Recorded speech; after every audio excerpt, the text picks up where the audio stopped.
నమస్తే, welcome to we digital news. ముందుగా headlines. రాజ్భవన్లో at home కార్యక్రమానికి హాజరైన చంద్రబాబు నాయుడు, పవన్ కళ్యాణ్. కూటమి అంతర్గత విషయాలపై ప్రతిస్పందించవద్దన్న డిప్యూటీ సీఎం పవన్ కళ్యాణ్. 3 పార్టీల శ్రేణులు కూటమి ఆశయాలను కాపాడుకోవాలని సూచన. సలాం సైనిక చిత్ర ట్రైలర్ను విడుదల చేసిన రాష్ట్ర శాసన సభాపతి అయ్యన్న పాత్రుడు. ప్రతి ఒక్కరూ ఈ చిత్రాన్ని ఆదరించాలని పిలుపు. గణతంత్ర దినోత్సవం సందర్భంగా విజయవాడలోని రాజ్భవన్ లో ఎట్ హోమ్ కార్యక్రమం ఆహ్లాదకర వాతావరణంలో జరిగింది. రాష్ట్ర గవర్నర్ అబ్దుల్ నజీర్ ఇచ్చిన ఆతిథ్య విందు ఎట్ హోమ్ కార్యక్రమానికి ముఖ్యమంత్రి నారా చంద్రబాబు నాయుడు దంపతులు హాజరయ్యారు. సీఎం చంద్రబాబు నాయుడు, ఆయన సతీమణి భువనేశ్వరితో సహా పలువురు హాజరు కావడంతో అక్కడ రాజకీయ సందడి నెలకొంది. రాజ్భవన్ లో గవర్నర్ ఎట్ హోమ్ కార్యక్రమంలో సందడి వాతావరణం నెలకొంది. రాష్ట్ర హైకోర్టు ప్రధాన న్యాయమూర్తి జస్టిస్ ధీరజ్ సింగ్ ఠాగూర్, హైకోర్టు న్యాయమూర్తులు, డిప్యూటీ సీఎం పవన్ కళ్యాణ్, మంత్రులు లోకేష్, పయ్యావుల కేశవ్, అచ్చెన్నాయుడు, సత్యకుమార్ యాదవ్, నారాయణ, నాదెండ్ల మనోహర్, కొలుసు పాదసారథి సవిత, డిప్యూటీ స్పీకర్ రఘురామకృష్ణరాజు, ఎంపీలు, ఎమ్మెల్యేలు, chief secretary Vijayanand, DGP Dwaraka Tirumala Rao, ఐఏఎస్లు, ఐపీఎస్లు, ఇతర సీనియర్ అధికారులు, వివిధ రాజకీయ పార్టీల ముఖ్య నేతలు ఈ కార్యక్రమానికి హాజరయ్యారు. జనసేన పార్టీ శ్రేణులకు ఆ పార్టీ అధినేత ఉప ముఖ్యమంత్రి పవన్ కళ్యాణ్ బహిరంగ లేఖ రాశారు. 2024 సార్వత్రిక ఎన్నికల్లో జనసేన, టీడీపీ, బీజేపీలతో కూడిన ఎన్డీఏ సాధించిన ఘన విజయం చారిత్రాత్మకంగాని చెప్పారు. ఇది కేవలం కూటమి బలం మాత్రమే కాదని, 5 ఏళ్ల వైఎస్ఆర్సీపీ నిరంకుశ పాలనలో అవినీతి, సంఘ విద్రోహ చర్యలు, చట్టసభల్లో వారి జుబుస్కర వ్యవహార శైలి, శాంతి భద్రతల వైఫల్యం కారణమని ఆయన అన్నారు. జనసేన అధినేత డిప్యూటీ సీఎం పవన్ కళ్యాణ్ జన సైనికులకు బహిరంగ లేఖ రాశారు. అభివృద్ధికి తావు లేకుండా రాష్ట్రాన్ని తిరోగమనం పాల్చేసి అప్పులు ఏపీగా మార్చడం పట్ల ప్రజలు విసిగెత్తిన ఫలితమే ఈ విజయమని తెలిపారు. ప్రజలు సుస్థిరమైన ప్రభుత్వం, స్థిరమైన నాయకత్వాన్ని ఎన్నుకున్నారని పేర్కొన్నారు. రాష్ట్ర పరిపాలనను, అభివృద్ధిని గాడిలో పెట్టేందుకు అనుభవం కలిగిన భావితరాల గురించి ఆలోచించే నేతలు కలిసి రావడంతో కూటమి పట్ల నమ్మకంతో ప్రజలు 164 స్థానాల్ని ఎన్డీఏకి ఇచ్చారన్నారు. ఈ విజయాన్ని ప్రజలు మనకిచ్చిన బాధ్యతగా భావించామని చెప్పారు. అధికారం చేపట్టినప్పటి నుంచి ప్రధాని మోడీ మార్గదర్శకత్వంలో సీఎం చంద్రబాబు నాయుడు నేతృత్వంలో ఏపీ సర్కార్ అన్ని రంగాల్లో సమగ్ర అభివృద్ధి సాధించే దిశగా చిత్తశుద్ధితో పనిచేస్తుందని ఆయన వెల్లడించారు. దేశ రక్షణ కోసం అహర్నిశలు శ్రమిస్తున్న మన దేశ సైనికులు, వారి కుటుంబాల సంక్షేమమే ఇతివృత్తంగా చిగురుపాటి క్రియేషన్స్ బ్యానర్ పై చిగురుపాటి సుబ్రహ్మణ్యం దర్శకత్వంలో నిర్మించిన దేశభక్తి పూరిత సలాం సైనిక చిత్రం ట్రైలర్ ను ఆదివారం రాష్ట్ర అసెంబ్లీ భవనంలో రాష్ట్ర శాసనసభాపతి చింతకాల అయ్యన్న పాత్రుడు విడుదల చేశారు. ఈ సలాం సైనిక చిత్రం దేశం లోపల వెలుపల శత్రువులతో పోరాడి మరణించే మన సైనికుల విషయంలో ప్రతి భారతీయుడు ఎటువంటి బాధ్యతతో ఉండాలన్న ఇతివృత్తంతో కూడుకుని ఉందని స్పీకర్ అయ్యన్న పాత్రుడు చెప్పారు.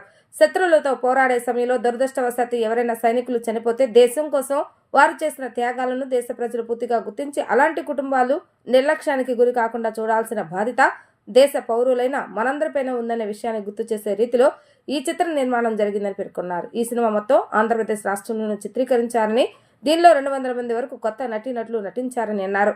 ఈ చిత్రంలో కథానాయకుడుగా దేవ్, సాయి మరియు సురేష్ నటించగా కథానాయకులుగా శ్రీభవ్య, సోనిరెడ్డి నటించారని తెలిపారు. నేడు మన రక్షణ వ్యవస్థ ఎంతో పటిష్టంగా ఉండి వారు దేశ సరిహద్దుకు వెలుపల లోపల అహర్నిశలు శ్రమించి కాపాడటంతోనే మనం ఇంత ప్రశాంతంగా జీవించగలుగుతున్నామని అన్నారు. అందుకు ప్రతి ఒక్కరూ మన సైనిక వ్యవస్థకు ఎల్లప్పుడూ రుణపడి ఉండాలని సూచించారు.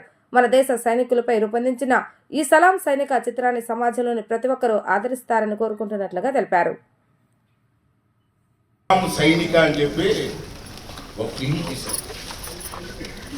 బోర్డర్లో మన దేశ రక్షణ కోసం ప్రాణాలు అర్పిస్తున్నటువంటి వీర జవాన్ల గురించి అని ఎవరికి తెలియదు, పట్టించుకోవాలి.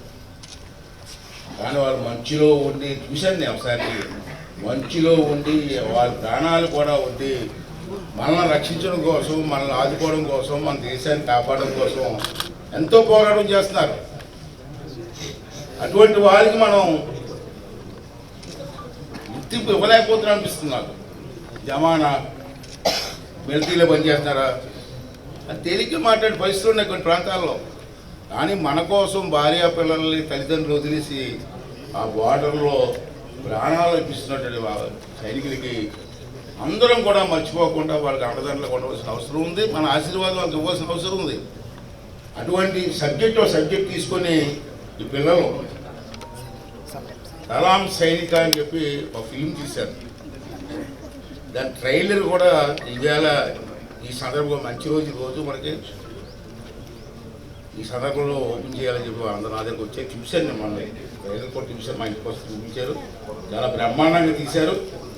ఆ ట్రైలర్లో చూసి ఆంధ్ర రాష్ట్ర ప్రజలే కాదు, భారతదేశంలో ఉన్న ప్రజలందరూ కూడా సైనికుల కోసం తీసినటువంటి సినిమాని చూసి బ్రహ్మాండంగా చూశాను. వాళ్ళు పడుతున్న బాధలు కానీ, మనుషులో పడుతున్న బాధలు కానీ, వాళ్ళు చేసిన కార్యక్రమాలన్నీ కూడా ఆ ట్రైలర్ ఓపెన్ చేస్తున్నాం. మీరందరూ వచ్చి కూడా పిల్లలను ఆస్వాదించి ఆ సినిమా సక్సెస్ అవ్వాలని, ప్రతి భారతీయుడు కూడా ఈ సినిమా చూడాలని చెప్పి మీ ద్వారా మనం చేస్తానండి. Thank you. విజయవాడలో ముస్లిం సమైక్య వేదిక రాష్ట్ర స్థాయి సమావేశాన్ని నిర్వహించారు. అజిత్ సింగ్ నగర్లోని షాదీఖానాలో జరిగిన ఈ సమావేశానికి పలు రాజకీయ పార్టీలకు చెందిన ముస్లిం మైనార్టీ నాయకులు హాజరయ్యారు. ఈ సమావేశానికి ముస్లిం సమైక్య వేదిక రాష్ట్ర అధ్యక్షుడు సయ్యద్ సలావుద్దీన్ మాట్లాడుతూ రాజకీయ పార్టీలకు అతీతంగా మైనార్టీల గురించే కాకుండా పేదల సంక్షేమం కోసం ఏర్పడిన సంస్థ ముస్లిం సమైక్య వేదిక అని అన్నారు. ప్రభుత్వానికి పేద మధ్యతరగతి ప్రజలకు మధ్య వారధిగా ముస్లిం సమైక్య వేదిక పనిచేస్తుందన్నారు. పేదలు ఆపదలు ఉంటే ఆపన్నహస్తం అందించి ఆదుకుంటామని అన్నారు. ప్రభుత్వం ప్రజా సంక్షేమం కోసం చేసిన హామీలను అమలు చేయాలని డిమాండ్ చేశారు. ముస్లిం సమైక్య వేదిక ఒక మైనార్టీల గురించే కాదు, ముస్లిం సమైక్య వేదిక ప్రతి పేదవారి కోసము, ప్రతి బరువు బలహీన వాళ్ళ కోసము ఈ ముస్లిం సమైక్య వేదిక ఏర్పడడం జరిగింది.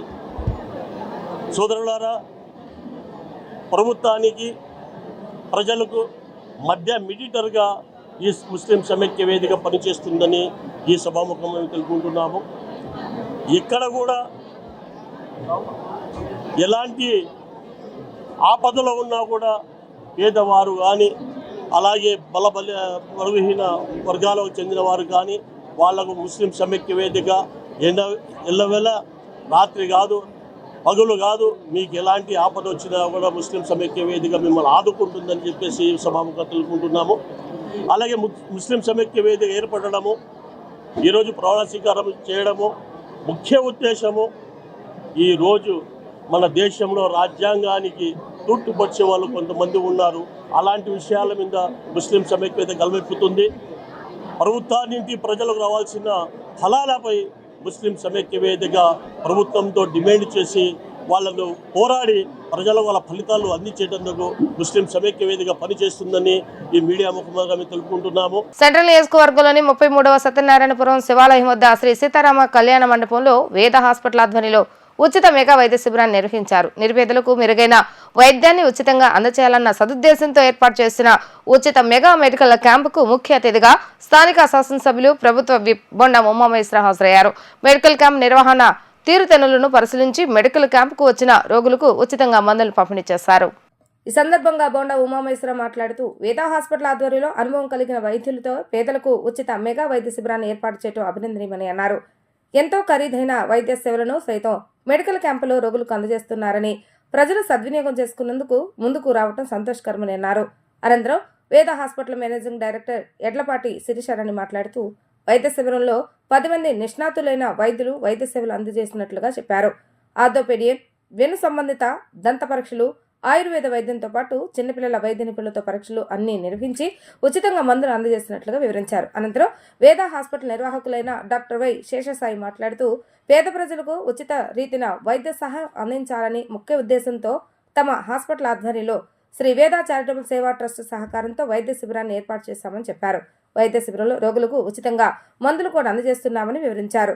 వైద్య శిబిరానికి స్థానిక నాయకులు గార్లపట్టి విజయకుమార్, నందివెలుగు బ్యాంక్ చైర్మన్ తోట లక్ష్మీకోటేశ్వరరావు తదితరులు అతిథులుగా హాజరయ్యారు. వైద్యులు బివి గురునాథ శర్మ, జేఆర్ఎస్ గౌతమ్, ఎన్ చైతన్యకృష్ణ, బి మేఘన, విఠల్శెట్టి శశాంకర్, ఆర్ పవన్ కుమార్, కోరపాటి అశోక్ వర్ధన్, సింధు బొమ్మడి, బి జగదీష్ తదితరులు వైద్య సేవలు అందజేశారు.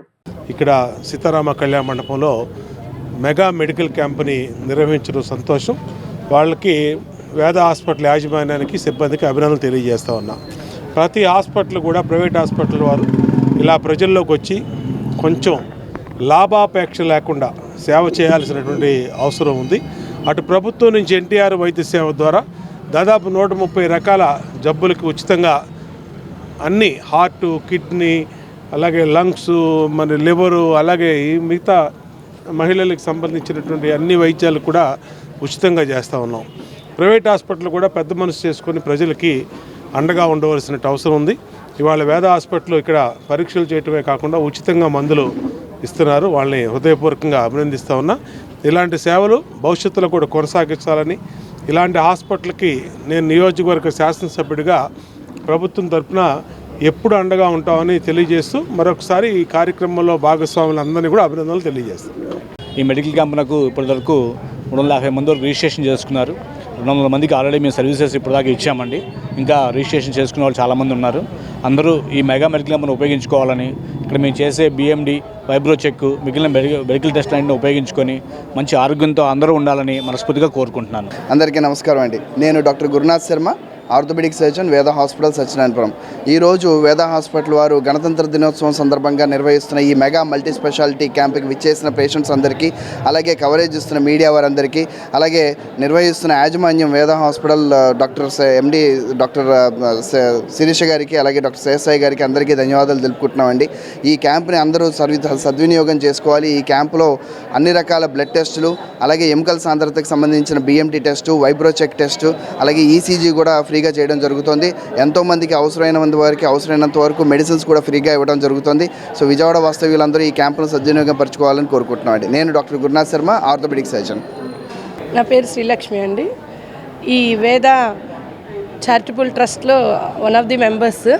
సో ఇంత మంచిగా మా అన్నయ్య డాక్టర్ శేషసాయి అండ్ శిరీష గారు ఇద్దరు కలిసి ఇంత పెద్దగా ఆర్గనైజ్ చేయడం అనేది చాలా గర్వనీయమైనటువంటి అంశము. ఈ యొక్క అవకాశాన్ని ఇక్కడ ఉన్నటువంటి ప్రతి ఒక్కళ్ళు, నాట్ ఓన్లీ విజయవాడ అండి, చాలా కాల్స్ రాజమండ్రి నుంచి, డిఫరెంట్ ప్లేసెస్ నుంచి ఈ మెడికల్ క్యాంప్కి అటెండ్ అవ్వడానికి వచ్చారు. ఈ సర్వీసెస్ని మీరు పబ్లిక్ అందరూ యూటిలైజ్ చేసుకోవాల్సిందిగా కోరుతున్నాము. ఇలాంటి క్యాంప్స్ మరెన్నో కండక్ట్ చేయాల్సిందిగా వేద హాస్పిటల్స్ యాజమాన్యాన్ని కోరుకుంటున్నాము. ఎందుకంటే ఇట్లాంటివి అవకాశం అనేది చాలా తక్కువ ఉంటుంది కాబట్టి ప్రతి ఒక్కళ్ళు దీన్ని యూటిలైజ్ చేసుకోవాల్సిందిగా కోరుతున్నాం. Thank you. సిఐడి కార్యాలయంలో తన గుండెలపై కూర్చున్న తులసిబాబును గుర్తుపట్టానని నాటి ఎంపీ, ప్రస్తుత డిప్యూటీ స్పీకర్ రఘురామకృష్ణరాజు స్పష్టం చేశారు. తులసిబాబు గురించి టీవీలో చూశానని అన్నారు. తులసిదళం అని గుడివాడలో ఎమ్మెల్యేను ఆయనే గెలిపించాడని అనేక రకాల వార్తలు వచ్చాయని ఆయన స్పష్టం చేశారు. గుంటూరు జిల్లా కోర్టు ప్రాంగణంలోని 5వ కోర్టు మెజిస్ట్రేట్ లతా ఎదుట డిప్యూటీ స్పీకర్ రఘురామకృష్ణరాజు హాజరయ్యారు. ఆమె సమక్షంలో గుంటూరు జిల్లా జైల్లో నిర్వహించిన నిందితుడి గుర్తింపు పేరేడ్ ప్రక్రియలో రఘురామ పాల్గొన్నారు. ఈ కేసులో నిందితుడిగా ఉన్న తులసిబాబుతో పాటు అతనితో సరిసమానంగా ఉన్న మరో 5గురిలో ఆయన గుండెలపైన కూర్చుని కొట్టిన వ్యక్తిని గుర్తించే ప్రక్రియను నిర్వహించారు. అనంతరం జైలు బయట రఘురామ మీడియాతో మాట్లాడారు. తన ఎదుట నిలబడిన వారిలో తన గుండెలపైన కూర్చున్న వ్యక్తిని గుర్తించానని తెలిపారు. నా గుండెలపై కూర్చుని ఉన్న సమయంలో ఆయన ముఖానికి ఉన్న కర్చీఫ్ జారిందని అన్నారు. అప్పట్లో తులసిబాబును దగ్గర నుంచి చూడటంతో పెరేడ్లో ఆయనను స్పష్టంగా గుర్తుపట్టానని ఆయన స్పష్టం చేశారు. ఆ తర్వాత ఇక్కడికి తీసుకురావటం, ఐడెంటిఫికేషన్లో నేను ఎవరైతే నా గుండెల మీద కూర్చున్నారో వారిని నేను గుర్తించడం జరిగింది. మరి అక్కడ 6-7 ఉన్నారు. అందులో క్లియర్గా నా గుండెల మీద కూర్చున్న వాళ్ళని నేను గుర్తించడం జరిగింది. మరి అతను ఎవరన్నదే మరి వ్యక్తిని అయితే నేను గుర్తించా, ఖచ్చితంగా ఇతనే అని చెప్పా. మరి అతను అందరూ అనుకునే వ్యక్తా కాదా అన్నదే మరి అది మీరు తెలుసుకోవాలి. నేనైతే నా గుండెల మీద కూర్చున్న వ్యక్తిని గుర్తించాను క్లియర్గా. ఇప్పుడు మీరు ఏమైనా ఎక్స్ట్రా ప్రశ్నలు కాదు, ముసుగు లేదండి. ఎందుకంటే నేను యాక్చువల్గా నా చెస్ట్కి బాగా దగ్గరగా కూర్చొని నన్ను 2-3 షాట్లు కొట్టినప్పుడు అప్పుడు లైట్గా జారింది. సో నేను ముసుగు అవసరం లేదు, ముసుగు ఉన్నా లేకపోయినా ఈ వ్యక్తికి మిగిలిన వాళ్ళు దూరంగా ఉన్నారు. ఇతను బాగా మరీ దగ్గరగా గుండెల మీద కూర్చుని ఫోను ఓపెన్ చేయమని అతి దగ్గరగా వచ్చినందువల్ల అది కూడా కర్చీఫ్ లూజ్ కట్టుకుంటారు కదా, కొంచెం నన్ను కొడతాం మూమెంట్లు అన్నీ ఉన్నప్పుడు సో మొహం కూడా ఆల్మోస్ట్ ఇలా జారిపోయిందంటే ఆల్మోస్ట్ కనపడిపోతుంది కదా. సో మొహం కూడా చూడటం జరిగింది. సో ఇప్పుడు నేను గుండెల మీద కూర్చున్న వ్యక్తిని అయితే స్పష్టంగా ఐడెంటిఫై చేశాను. ప్రజల సొంత ఇంటి కళ నెరవేర్చేలాగా గతంలో చంద్రబాబు నాయుడు 4.5 లక్షల టిట్కో ఇళ్ల నిర్మాణం చేపట్టారని, మౌలిక వసతుల కల్పన చేయాల్సిన సమయంలో ఎన్నికలు రావడంతో లబ్ధిదారులకు అందజేయలేకపోయారని టిట్కో చైర్మన్ వేములపాటి అజయ్ కుమార్ వెల్లడించారు.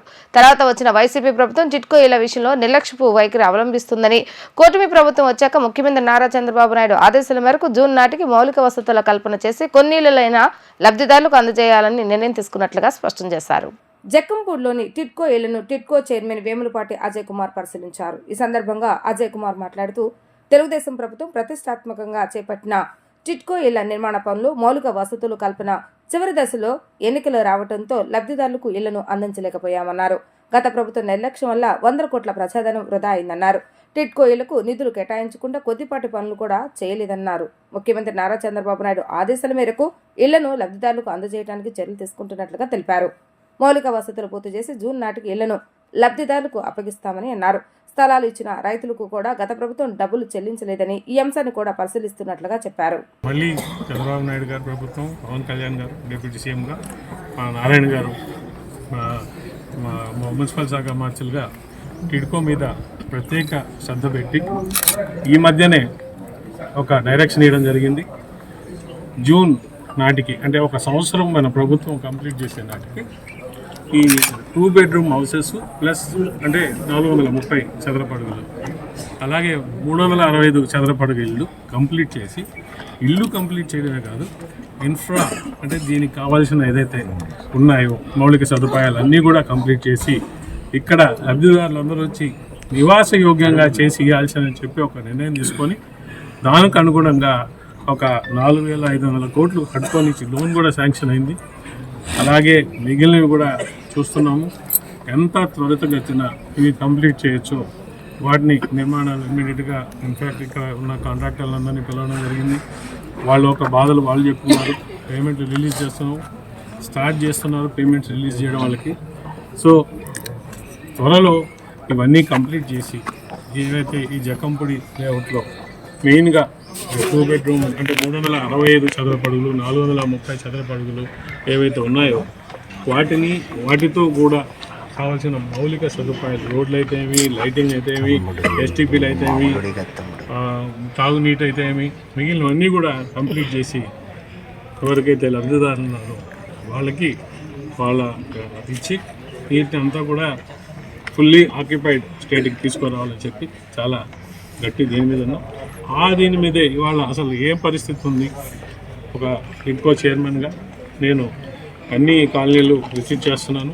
దాంట్లో ఫస్ట్ పక్కన ఈ జక్కంపూడి కాలనీ చాలా బాగుంటుంది, మంచి వాతావరణంలో చేశారు, కొండలను చుట్టుముట్టు కట్టారు. సో ఇది కూడా చూసి దీంట్లో ఏమేమి లోతుపాతులు ఉన్నాయి, దీంట్లో కష్టాలు ఏంటి అని చెప్పి ఇక్కడున్న కాంట్రాక్టర్లు లేదా ఇక్కడున్న మా టిడ్కో అఫీషియల్స్ ప్లస్ టిడ్కో ఎవరైతే లబ్ధిదారులు ఉన్నారో వాళ్ళందరినీ కూడా కలిసి తెలుసుకొని దానికి వచ్చింది. వాళ్ళంతా తిరిగి ఇవాళ దీని తర్వాత నూజివీడికి వెళ్తున్నాం, నూజివీడి కూడా చూస్తున్నాం. సో ఈ టిడ్కో ఇళ్ళని చాలామంది ఈ ఇళ్ళ కోసం ఎదురు చూస్తున్నారు. అంత తొందరగా కంప్లీట్ చేసి జూన్ టార్గెట్ పెట్టుకున్నాం. ఆ టార్గెట్లో పోయి కంప్లీట్ చేసి ఇవ్వాలని చెప్పి ఖచ్చితంగా కూడా టార్గెట్ మీట్ కావడానికి ప్రభుత్వం నుంచి ఏం చేయాలో వాటిని అన్నీ కూడా మేము ఫాలోఅప్ చేస్తాం. సూపర్ 6 సూపర్ ఫ్లాప్ అని కాంగ్రెస్ పార్టీ పిసిసి అధ్యక్షురాలు షర్మిలారెడ్డి అన్నారు. ఎన్డీఏ కూటమి ఎన్నికలకు ముందు ఒక మాట, ఎన్నికల తర్వాత ఒక మాట మాట్లాడటం ఎంతవరకు సబబు అని ఆమె ప్రశ్నించారు. గాంధీనగర్ ధర్నా చౌక్ దాలి బచావో పేరుతో కాంగ్రెస్ పార్టీ నిరసన కార్యక్రమాన్ని నిర్వహించింది. ఈ సందర్భంగా వైఎస్ షర్మిలారెడ్డి మాట్లాడుతూ సూపర్ 6 సూపర్ ఫ్లాప్ అయిందన్నారు.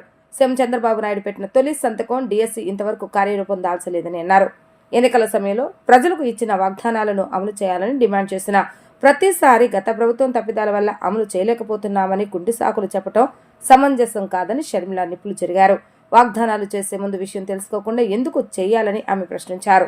ఎన్నికల సమయంలో చంద్రబాబు నాయుడు మహిళలకు ఇచ్చిన వాగ్దానాలు ఇప్పటి వరకు అమలు చేయకుండా మహిళలను మోసం చేసిన ఏకైక సీఎం నారా చంద్రబాబు నాయుడు అని షర్మిల అన్నారు.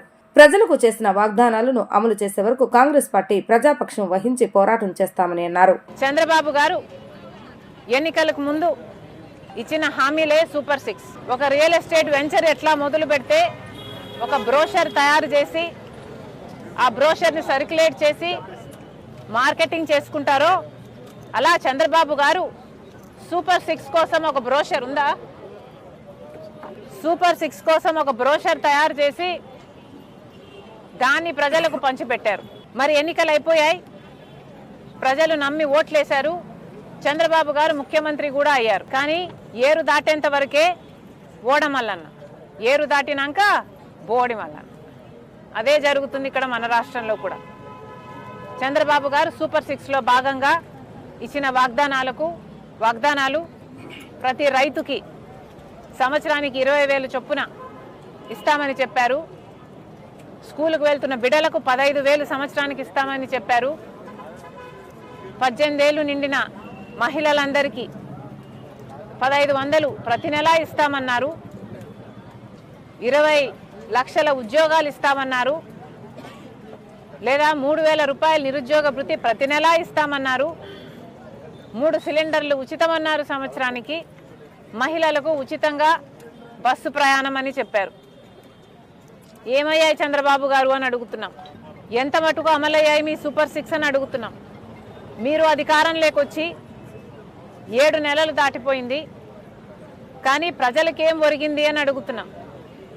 మీరిచ్చిన వాగ్దానాలకే మీకే విలువ లేకపోతే,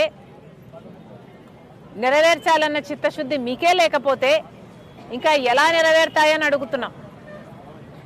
రైతులకి ప్రతి సంవత్సరం 20,000 రూపాయలు ఇస్తామన్నారు చంద్రబాబు గారు.